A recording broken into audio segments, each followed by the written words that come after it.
Hey guys, Omar here, broker and CEO of Alden Mortgage and Ome Realty. So here are the list of documents that you are going to need before you start getting ready to apply for a mortgage. Any type of mortgage, whether you're purchasing, you're refinancing. Because the worst thing, you're going to come across a lender, your bank, your broker like myself, and if you do need any mortgage assistance, link in the description below. I will be more than happy to go ahead and let me beat your big bank. That's all I ask for. At least let me beat your big bank or any mortgaging rates you have out there.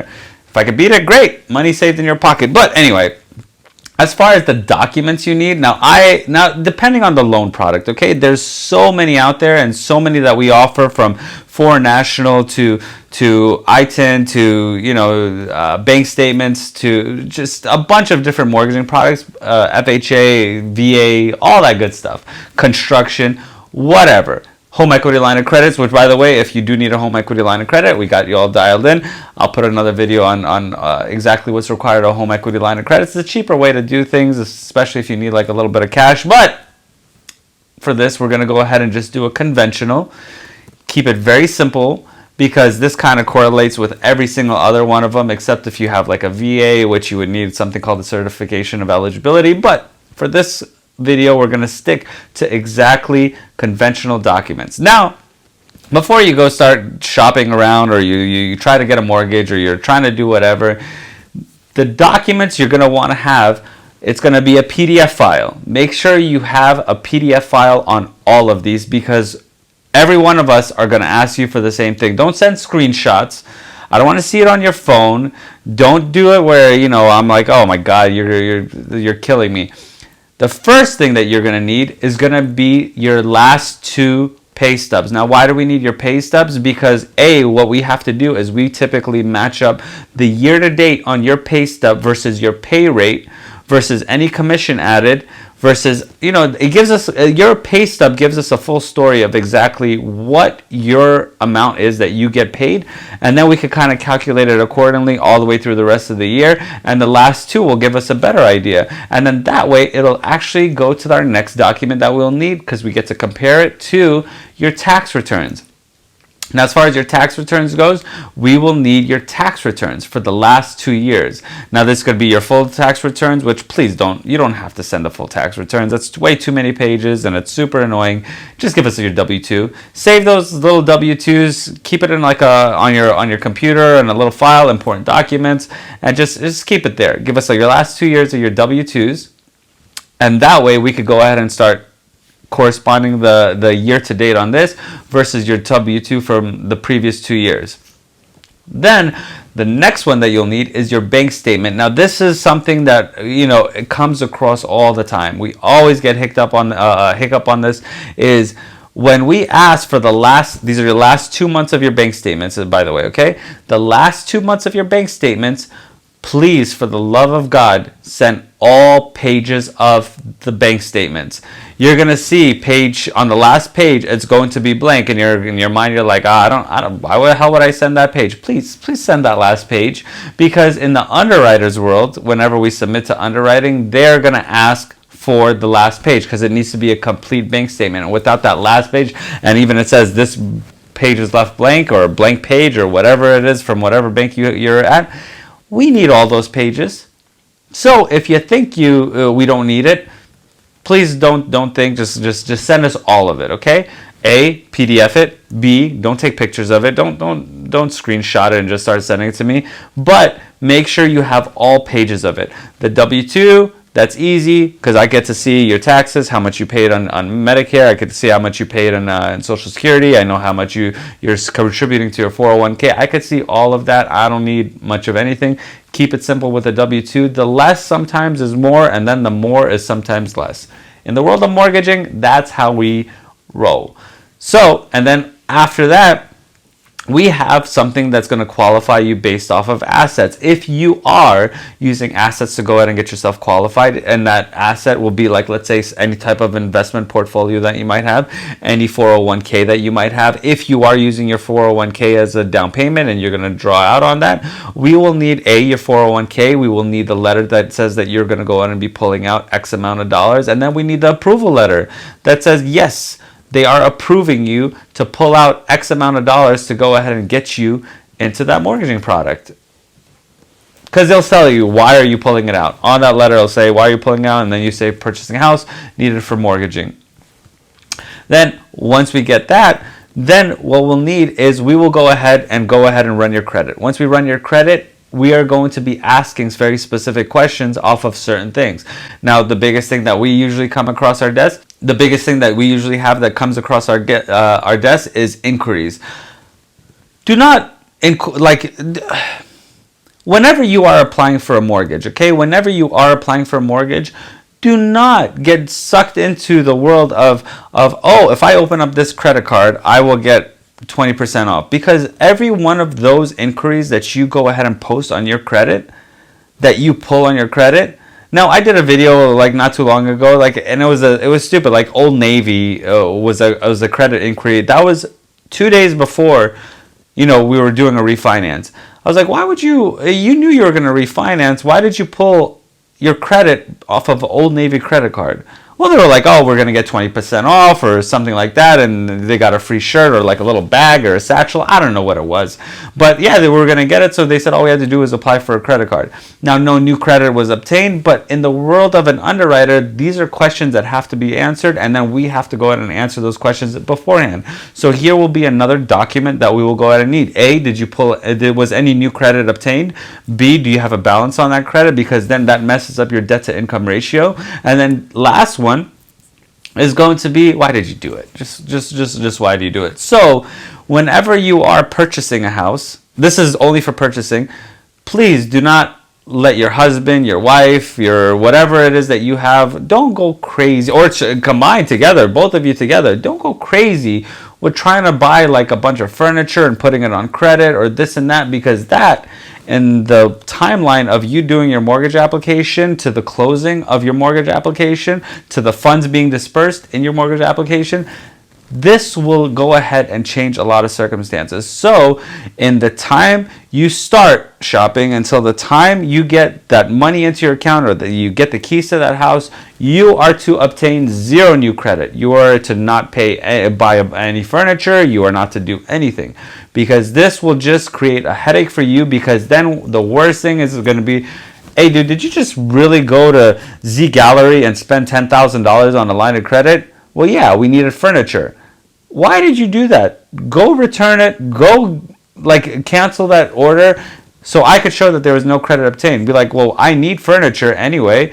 Yeah, well, you have to do that after closing. Do not do that during, because now we have to account for that $10,000, that $5,000, even if it's like $100. We have to account that, and then we have to go in and recalculate your debt to income to make sure that you still qualify, especially if you're teetering on that threshold of the back-end ratio where we're taking, your principal, interest, taxes, insurance, and everything, and then all the liabilities that you have. And like, let's say we're on an FHA and we're at 56.3. Okay, the limit on FHA is 56.99%. So if you just go ahead and do one little thing and that just topples us over into like 57.1, now we are a not qualified mortgage. We are not able to go ahead and qualify for that. So these are things that we have to make sure that we stay very, very stringent on, and we do not go out of the ordinary. So, but as far as most of the documents that you need, A, you will need your last 2 pay stubs. B, you'll need your last 2 months of your bank statements. Number 3, you'll need the last 2 years of your W-2s.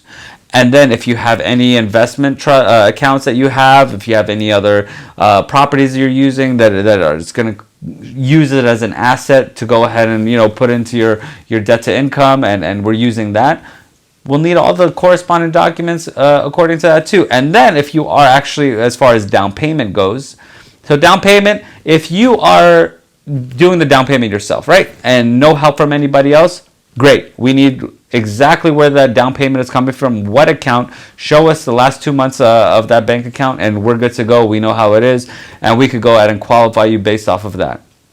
But there's something that's called gift funds, right? Gift funds is something like a lot of family members, friends here and there, everybody helps you out, which is great. It's awesome having friends and family and people that care about you to get into your house and supporting you financially to kind of help you with the down payment. That's awesome. But we will need the documents corresponding exactly where those gift funds are coming from and who they're coming from.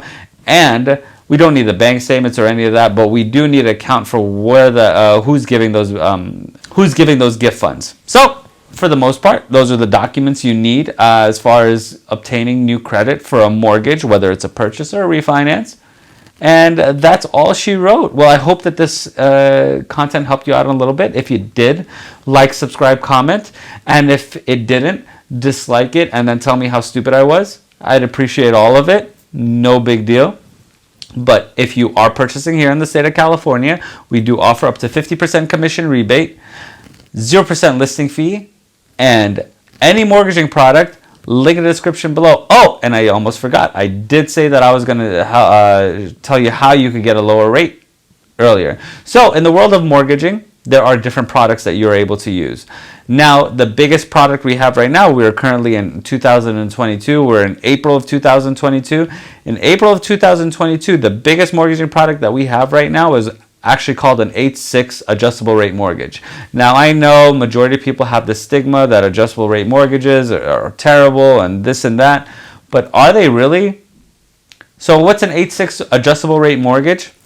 An 8-6 adjustable rate mortgage is your interest stays interest only, which makes your monthly payments low for 8 years fixed. Then after that, it will adjust every 6 months after that. But that will actually give us, right now, as of current, we are running that at a 3.35% interest rate, which is awesome. You cannot touch a 3.35 interest rate in any other mortgaging product out there.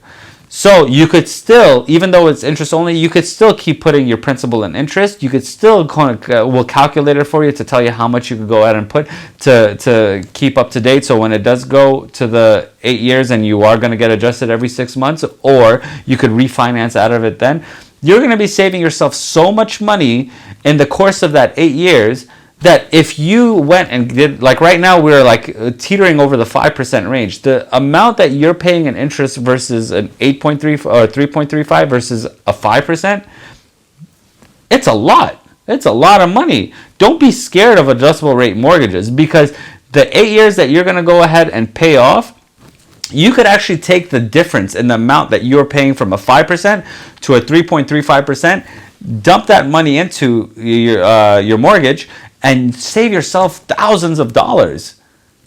And then you could just go ahead and be on your merry way. And then when the 8 year when you get closer to 8 year and you're like, you know what, I'm just going to go to refinance out of this. I'm going to go back. Like, how do you suspect that interest rates are going to go to like 7, 8?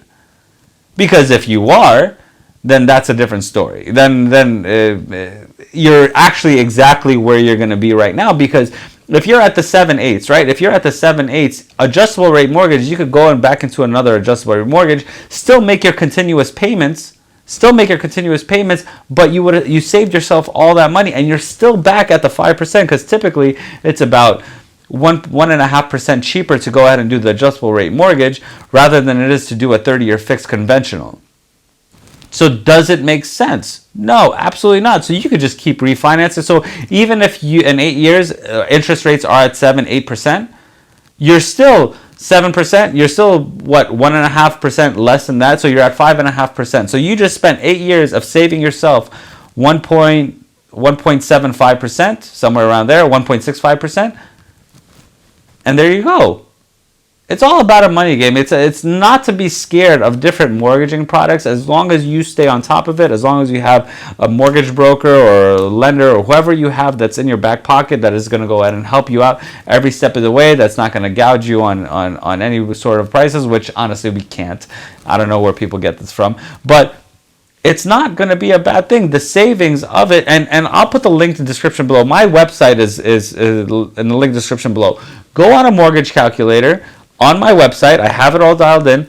You don't have to use me. This is just purely just for your curiosity. Go see what the interest rate difference is, how much you're going to be paying, how much the difference between a 3.35 is versus a 5%.